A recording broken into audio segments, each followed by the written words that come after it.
just the most unbelievable day here today on Capitol Hill, where we are supposed to finish the job of electing Vice President Biden to be the President of the United States officially through an act of Congress, and finishing off the electoral process. And that process was interrupted by an insurrection, and there's no other word you can use, an attempted coup to stop the votes from being counted. And this coup was directed and orchestrated by the President of the United States, an unprecedented act by a president in this country here today. And you saw the footage in the Capitol where the Capitol Police and other law enforcement entities and organizations were overrun by this mob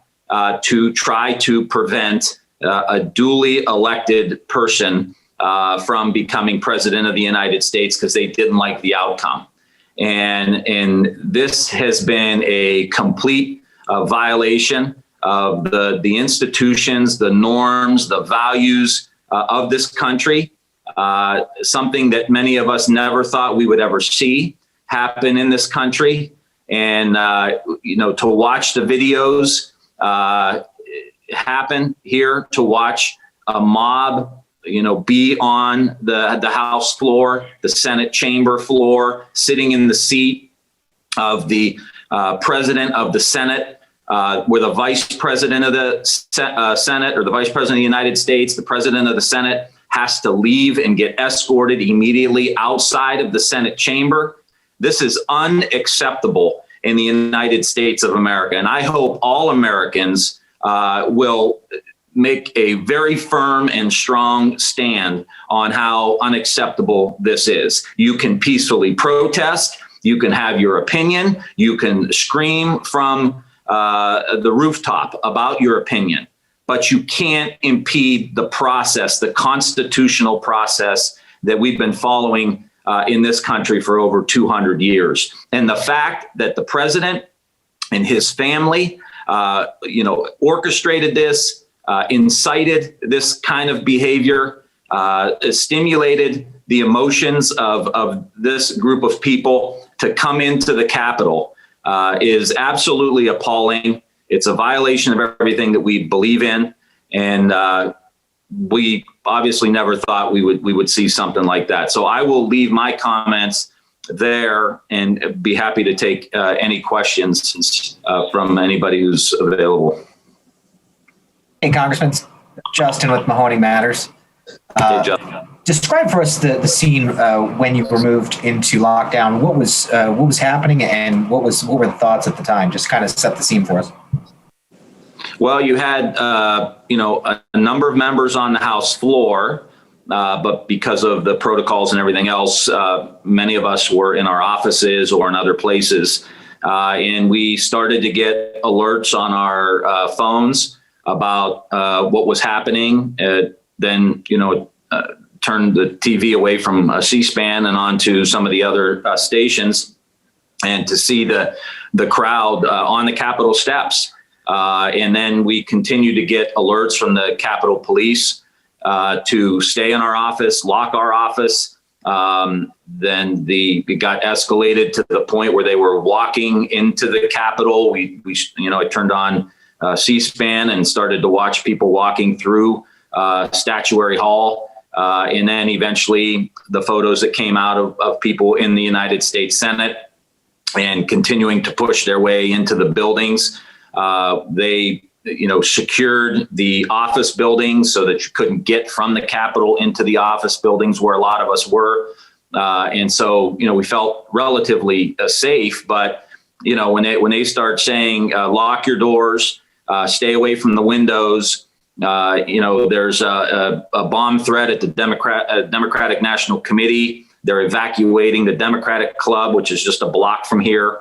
You start to get a little bit concerned, and your phone starts blowing up from everybody, your wife and your family, and people who care about you, not just me, but all the members of Congress and friends that reached out, and then we all got shepherded into a room to get a briefing, which wasn't much of a briefing. And then that was basically that. And just trying to monitor and follow everything that was going on. I am chair of the legislative branch appropriations, so I had a conversation with somebody at the Capitol Police to vigorously encourage them to get everybody the hell out of there, and to first of all, how the hell did they get in, but also how to get them out. And let me just say that the law enforcement were on the front lines out there, but there were some strategic mistakes, and we should thank them for that. But there were some strategic mistakes from the very beginning. But that, so I was dealing and continue to deal with that. Hey, Congressman Chris Marquette from CQ Roll Call. How are you doing today? So the question I have for you is, as you mentioned, the Capitol Police, their mission is to protect and secure Congress.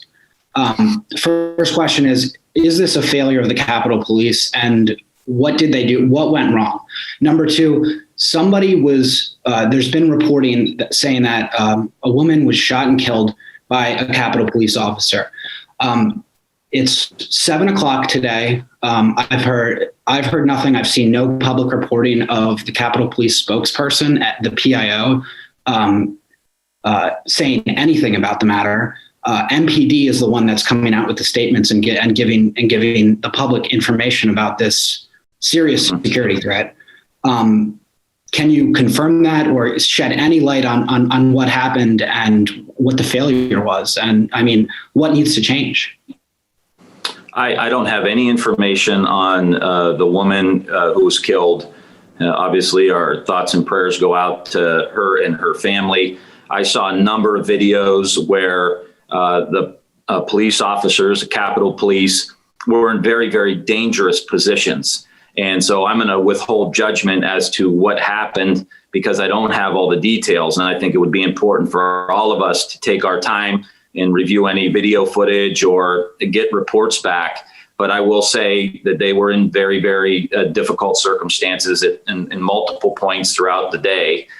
So we need to be careful. And we are going to try to get later tonight, try to get as much information as we possibly can. And we think it should be open and available to you as well. We don't think anything should be hidden. If it was an appropriate reaction, then we should know that. And if it wasn't, we should know that as well. But I will say, and I know you probably have, and I think everybody on this call has seen a number of videos and pictures of cops getting overrun, cops' lives potentially been in danger, members of Congress on the floor, locked in rooms with police officers who had their guns drawn on the mob that was coming through the Capitol. There was tear gas. So you can imagine the situation that they were put in. That's a different different analysis about the broader issue that you asked about. How did this happen?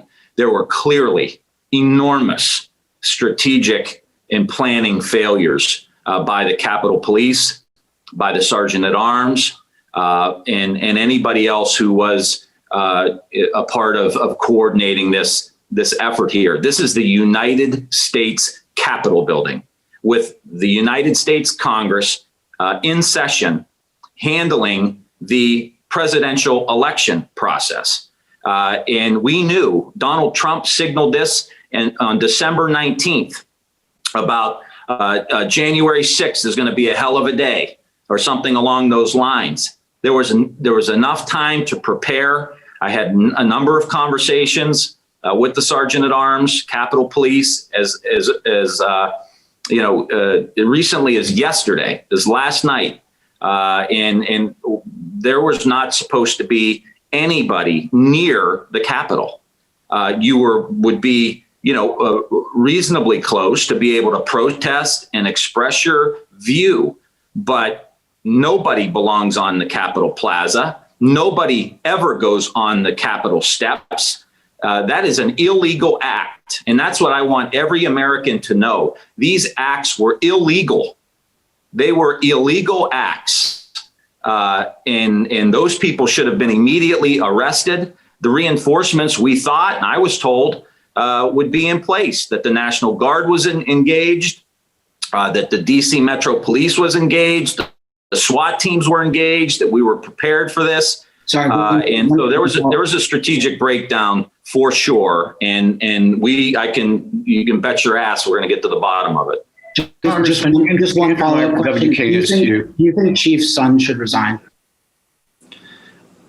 You know what? I want these guys to finish what they're doing today, but I think it's pretty clear that there's going to be a number of people who are going to be without employment very, very soon, because this is an embarrassment, both on behalf of the mob and the president and the insurrection and the attempted coup, but also the lack of professional planning and dealing with what we knew was going to occur. And so we'll be, making sure that all the appropriate actions are taking place. Congressman Aaron Davis at the Washington Post. Can you just elaborate on that? You said what you knew was going to take place. Do you have any sense yesterday or the day before of what kind of number you expected on the Capitol complex grounds and where they would be corralled or anything to that effect? I know there was some information.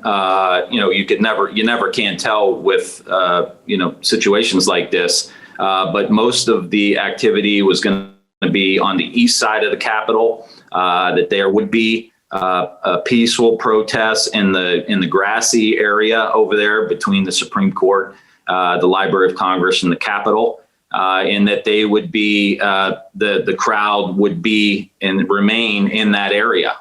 That was the expectation that I had, and so did every other member of Congress. That there, I don't even think there were any permits on the west side of the Capitol, so they didn't expect anything there. But again, the president was inciting this. He was drumming up the emotions of his supporters, and we knew that this was going to be a challenging time, and we've got to continue to figure out exactly, what the plan was that failed so miserably.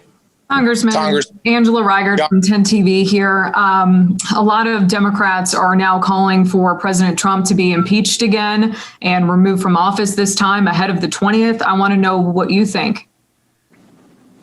After watching what happened here today and thinking about and just projecting into the next couple of weeks, with the inauguration happening, with another major event here in the United States, in our democracy, I think it is scary to think that this president will be in place for the next couple of weeks.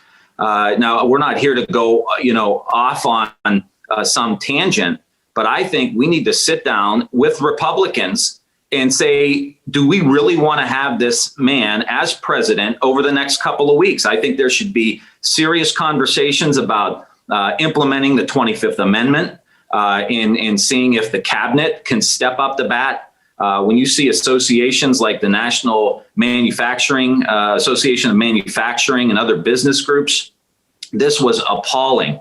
And I just worry that the next 2 weeks and the inauguration, this is the beginning of this process here in Washington, D.C. And maybe if today was the inauguration day and something like this happened, and obviously he'd be gone by then. But I think, to me, it's very concerning to go over the next couple weeks and think that he's going to remain in office. And if the Republicans are going to join with us, here's the thing. You can't say this is acceptable behavior by a president of the United States trying to incite a coup to stop the counting of the votes in an election. We saw what he did last week with the Secretary of State in Georgia, trying to strong arm him. And that was all on audio tape. And now he is trying to steal the election. And he has his supporters convinced that, Republican secretaries of state in southern states like Georgia are trying to cheat him, or in Arizona. And so my concern is that I think he needs to be removed from office, because we can't trust him over the course of the next couple of weeks not to continue to try to undermine our democracy in a very violent and significant way. Somebody died today. Members of Congress were on the floor in the House of Representatives with gas masks on. I mean, that is, with all the sensationalism we have in our world today, that is unacceptable. And I think having this president here for another couple weeks is a real danger. Congressman Ryan, this is Melissa Reed with WJW in Cleveland. I just talked to a number of people that went down to the Capitol today, and they said that in their mind that they were not arguing about whether or not Trump won, but they were arguing about whether or not it was a fair election. Do you acknowledge some of the anger that some of them may feel, and what do you think can be done to move forward peacefully from now? Well, I shared that anger in 2000 and 2004 and in 2016. We're from Ohio. We get mad when our football team loses. I get mad when the Browns lose. But, the reality of it is that doesn't okay what the behavior was today. This was outrageous. I mean, this would be like, storming a football field, in the middle of a game because you don't like the score. You can't do that. That's not how we function as a law-abiding country, as a country built on laws. So I would just say that if they want some level of credibility, they need to denounce this kind of behavior that we saw today clearly and boldly and often, and then be a part of the solution. And maybe that solution for Republican senators is saying we can't take this anymore. I mean, they had Republican senators out inciting the crowd, and what they're doing here is trying to incite them. So I would just say this: as we move forward here without Trump as president, we have got to begin the healing process. Joe Biden's number one role has got to be healer in chief and bringing this country together. We really don't have these broad of differences if we can sit down and talk. But when you've got a mob out there, mob rule, those folks aren't interested in trying to find common ground on issues. So I think we've got to take the temperature down and begin to rebuild. I thought one of the best speeches today before the shit hit the fan today was what Mitch McConnell was saying. I thought Mitch McConnell's speech, and trust me, I am no fan of Mitch McConnell, but I thought his speech today was as statesmanlike as you will ever hear in the United States Senate about accepting the results of an election and moving on. And so, I give him credit and credit to Republicans who are willing to not go along with this craziness that happened here today, and those who incited what happened here today. But let me just say this too: there is a lot of leaders in this country who have in many ways stood up for the incremental outrageousness that happened over the last 4 years in this country. And they looked the other way until it got, during the campaign in 2016 and all of these different moments along the way in the last 4 years, they looked the other way. They protected the president. And now it's gotten to a point like a teenager who can no longer be disciplined and you can no longer control. And they're taking the keys of the car and doing whatever the hell they want. That's where we are right now. And Trump got the keys to the democracy. So these Republicans who are out there now condemning this in such a big fashion, because a mob stormed the Capitol and went on the Senate floor and the House floor. I'm not really that impressed with your courage after all this time that you looked the other way and coddled the president as he slowly began the march to what happened here today on January 6th at the U.S. Capitol. Congressman. Yeah. WFMJ TV, Chris Serinelli. Hey, Chris. You were talking about, hey, Congressman, you were talking about toning down the rhetoric, turning down the temperature. We've heard that so many times during so many issues in the last, not just 4 years, but even before that.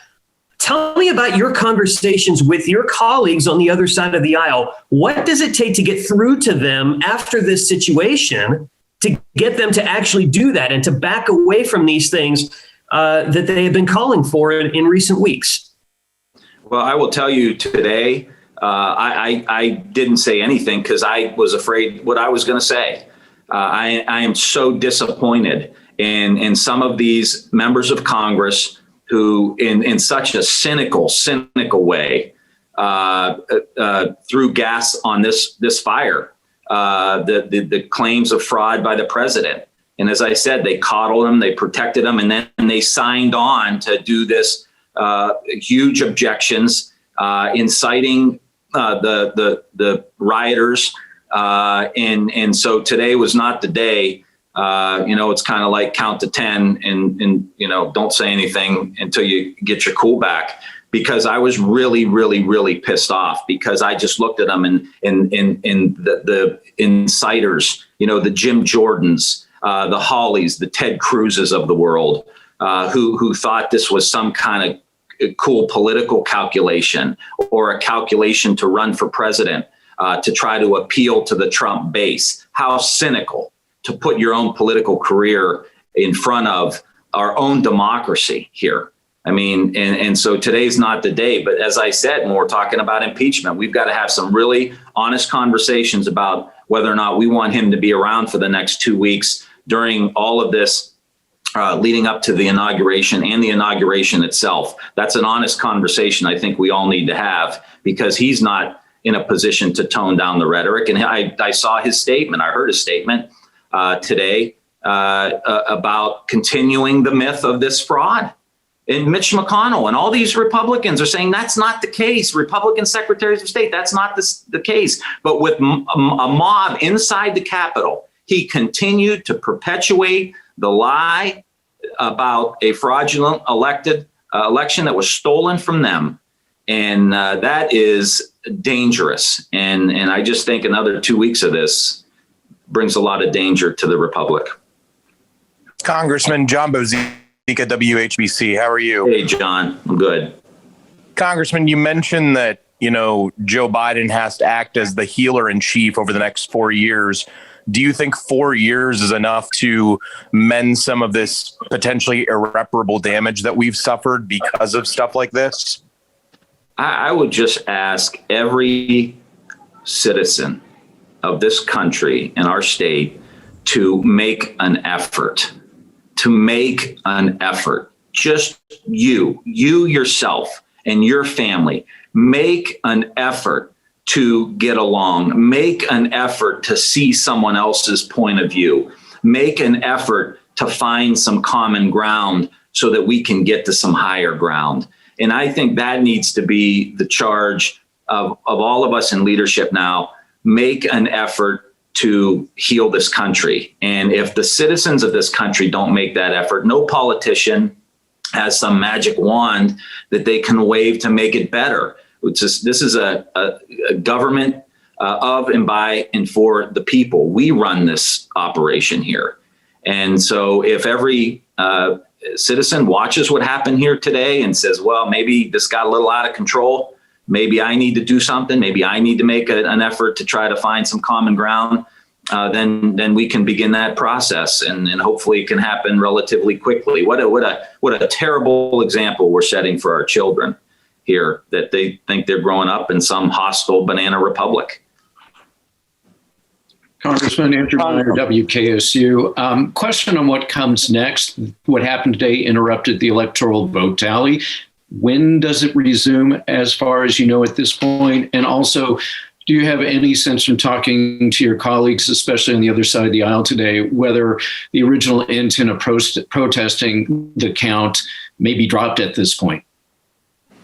That is the $1 million question, whether or not they continue this process of protesting the vote after all that has happened here today.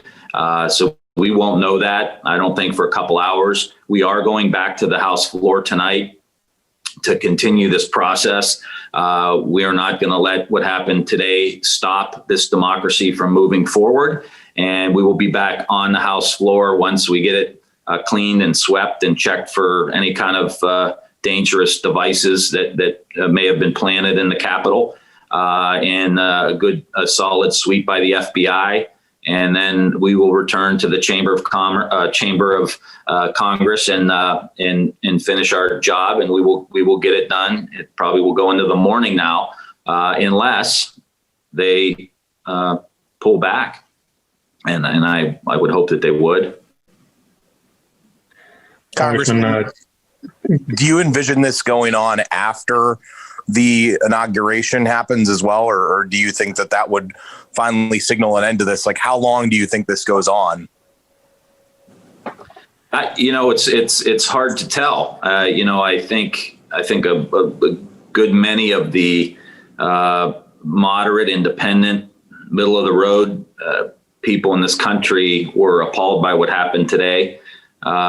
But there still is a very strong following to the president. And I think he has every intention, from my understanding and what I read, that he wants to continue this process. He wants to continue to take over the Republican Party. He wants to get involved in primary elections in Ohio and other places. And that is going to be his goal. I think he wants to sell a lot of products to these folks. Talk of a TV network and all the rest. So I think it may go on. I think it will become a smaller and smaller faction because of things that happened here today, where people maybe voted for him for whatever reason. Maybe it was a pocketbook issue, tax issue, whatever it may be. But I think the actions today, I think, may signal a change in some of those voters. So, but that means he's still going to maintain some control over the base of the Republican Party.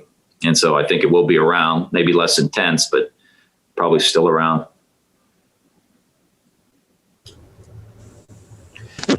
Congressman Thompson, WKBN. Based off what happened today, is there any concern amongst you or other members of Congress that this could continue on more attacks even with the inauguration coming up? And what needs to happen to prevent something from like today happening again? Well, I think that's the concern, is that this was maybe the beginning. That's I think a concern of a lot of people here. This is a very sacred moment here today, where the Congress certifies the election. And then the next sacred ritual in our democracy is the inauguration, just a few weeks away. So I'm very concerned that we better be prepared, especially here at the Capitol complex, for addressing that issue and being able to move forward. So I'm very concerned about it. And that's why I think it's dangerous for the president to continue to have the enormous power that the American people have given to him as president. To be able to have that power over the course of the next couple of weeks, could make matters much, much worse. Congressman Ryan, one more question real quick.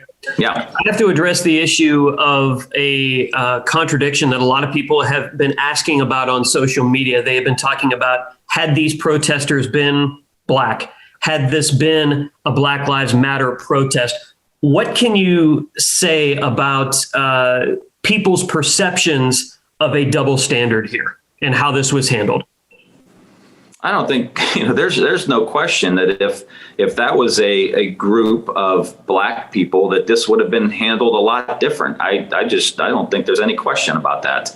If Black people were storming the Capitol, they would have been treated so much differently than what happened here today.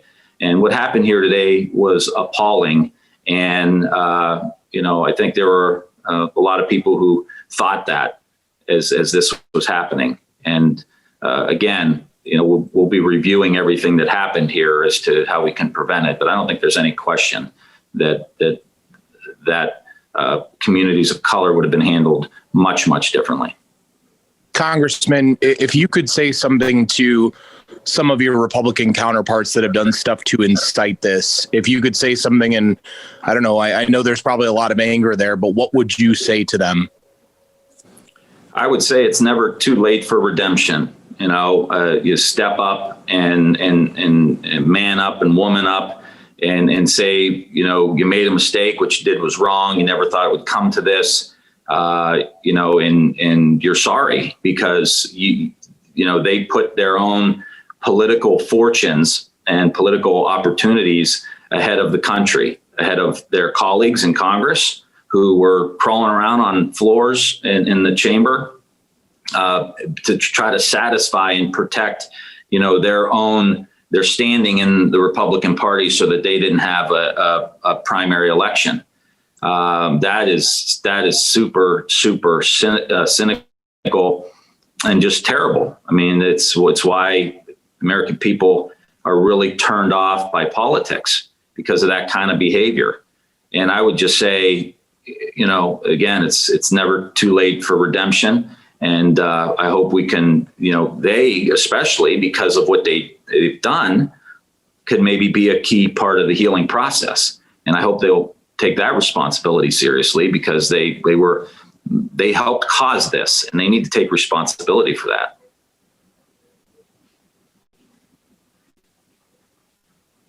I mean, you think about it, you have to have one person in the House of Representatives and one person in the Senate to object to the vote count in some way. That's what this whole process is, that we started here today. So if they didn't do that, and the president didn't throw gasoline on that, it started with one person in the House. I think it was Mo Brooks, and then it started with Hawley in the Senate. And then all of a sudden, everybody saw political benefit to it, and they put their names and associated with them. And I will tell you that is going to be a black mark on their political careers and their records that they're going to have to live with for a long time. But hopefully they can be part of the healing process. Congressman, do you have a concern about going back tonight to finish this up? No.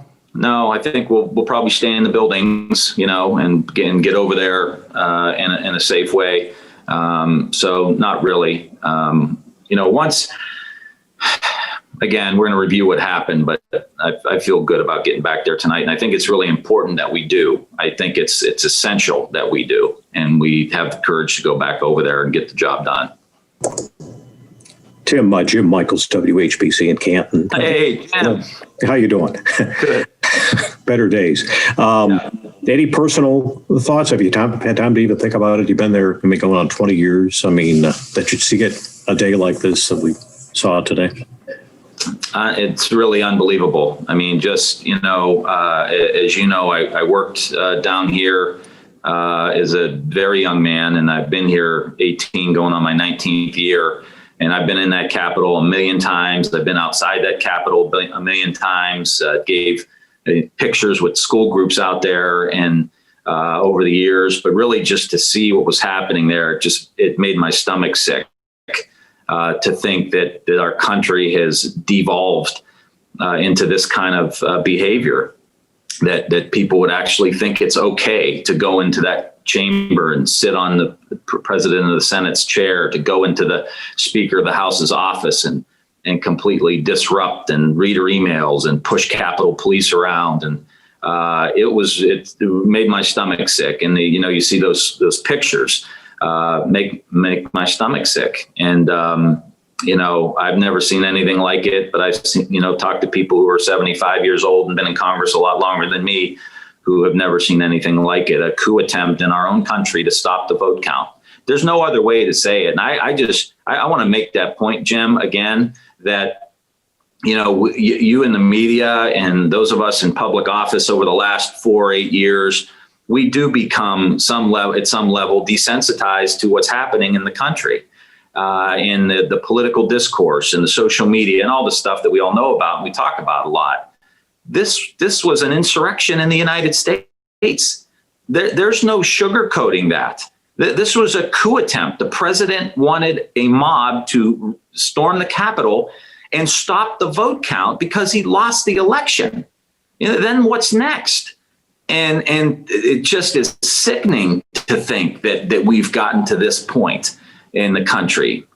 And I've never seen anything like it. And, like I said, to be sitting in your office and you get a text that says, lock your door and stay away from the windows,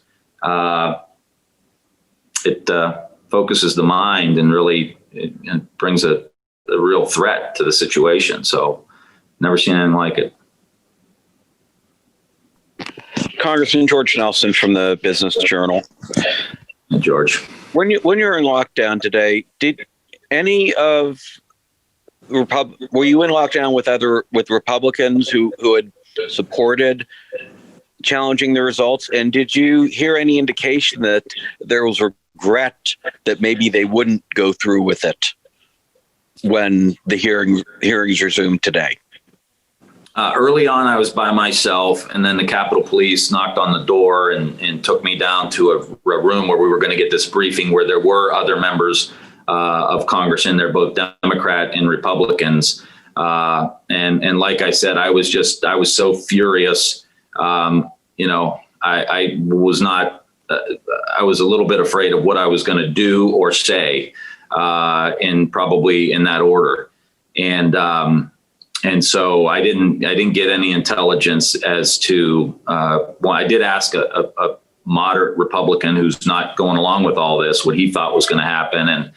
And he seemed to think it would be insane for them to continue the process, but he wasn't confident that they would. So it's up in the air. We'll find out here soon.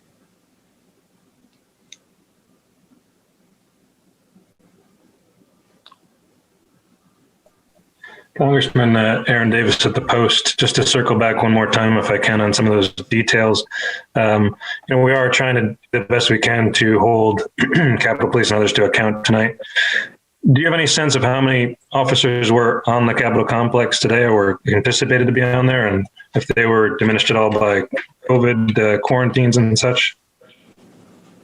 I don't believe so. I think there were, close to, you had a shift last night, that was on the midnight shift.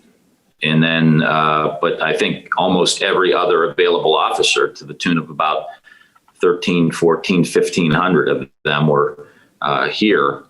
And then in addition, in partnership with the Park Police, the Secret Service, because Vice President Pence was here, the National Guard, Washington Metro Police. So, really thousands, were here. But what's mind-boggling to me is that when they got their shit together, finally at the end, they cleared the Capitol. My question really is, why did it take so long to do that? I had a conversation a few hours before with the Capitol Police trying to get them moving on this. What are we waiting for? I can't imagine you wouldn't have whether it was a SWAT team or whatever, that would be prepared, one, to not even allow people to breach the Capitol. I mean, these doors, if any of you have been here, and I know you have, these doors getting in and out of the Capitol are bomb-proof, heavy doors that lock. And why they weren't just locked when people started getting closer and closer to the Capitol is beyond me. And in an abundance of caution. So I don't have all the statistics. I think generally, like I told you, there were thousands. And again, have you also seen some of these videos that appear to show Capitol Police allowing some of the protesters in through a barricaded area? I saw it. It's mind-boggling to me. And I'll be talking to the chief. I'm trying to get a call with him soon. I'm not here to disrupt what they're trying to do, but we need some answers as to what the hell happened. And I saw that video of opening the gray fencing and just allowing people in. No idea why that would be permissible. No idea. I don't know if it's a training issue. I don't know what it is, but that's unacceptable. Good. And then there was another one of some of the Capitol Police officers taking selfies with some of these guys inside, or at least posing for them. I mean, I know that sometimes officers do that, but this obviously is a different situation. So yeah, again, I mean, that's, you know, is that a training issue? I mean, we are, you know, like I said, we're getting the Capitol is getting stormed by a mob, and you're taking selfies with, you know, with people. I mean, just crazy. So we'll be looking at all that. okay. Appreciate your time. Thank you. We'd like to hear much more about that. Thanks. Congressman, I wanted to ask, have you received a report from the Capitol Police that said how they managed to get in? I mean, you've talked about how there are bomb-proof doors and all this security. What have you heard about how they got in and managed to run amok? Haven't heard, Sabrina, just from the tapes I've seen or the videos I've seen. It shows you how old I am. I still say tapes. The videos that I've seen, ones that were just mentioned and others of officers just getting overrun. And so, you know, we'll be collecting all of that footage. We'll be analyzing all of that footage, and there'll be plenty of it, as there always is nowadays, and drawing some conclusions.